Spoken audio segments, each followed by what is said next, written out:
Hello everybody. ఈరోజు lunch box లేదు, ఎందుకంటే వీక్ ఆఫ్, సాటర్డే సండే మాకు వీక్ ఆఫ్స్ ఉంటాయి. సో ఆఫీస్ లేదు.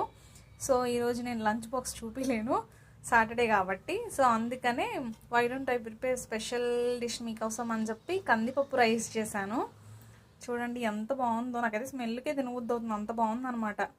ఇంకా దాంట్లోకి రైతా థిక్గా చేశాను, తమిళనాడు స్టైల్ రైతా. అసలు కందిపప్పు రైస్ మీకు చేసుకోవడం తెలుసో తెలీదో, ఒకవేళ తెలియకపోతే నేను లింక్ పెడతాను, ప్లీజ్ వాచ్ చేయండి. ఈవినింగ్ అప్లోడ్ చేస్తాను కందిపప్పు రైస్ది, చూసి అందరూ ఎంజాయ్ చేయండి. మీరు కూడా చేసుకొని తిని ఎలా ఉందో నాకు చెప్పండి కమెంట్స్లో. ప్లీజ్ సబ్స్క్రైబ్ చేయండి, చాలామంది సబ్స్క్రైబ్ చేయకుండానే చూస్తున్నారు, సబ్స్క్రైబ్ చేయొచ్చు కదా please. Thank you for watching. ఇప్పుడు నేను టేస్ట్ చేసి చెప్తాను ఎలా ఉందో.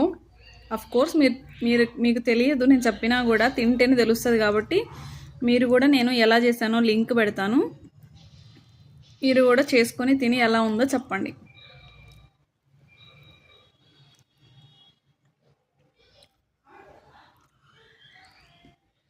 చాలా బాగుంది, చిన్నపిల్లలు అయితే ఇష్టంగా తింటారు. లంచ్ బాక్సెస్ కూడా చాలా త్వరగా అయిపోతుంది. కర్రీ లేదు, ఎక్కువ వెజిటేబుల్స్ లేవు ఇంట్లో అనుకున్నప్పుడు కందిపప్పు రైస్ చాలా బాగా మనకు యూజ్ అవుతుంది. మీరు కూడా తిని ట్రై చేయండి. Thank you for watching.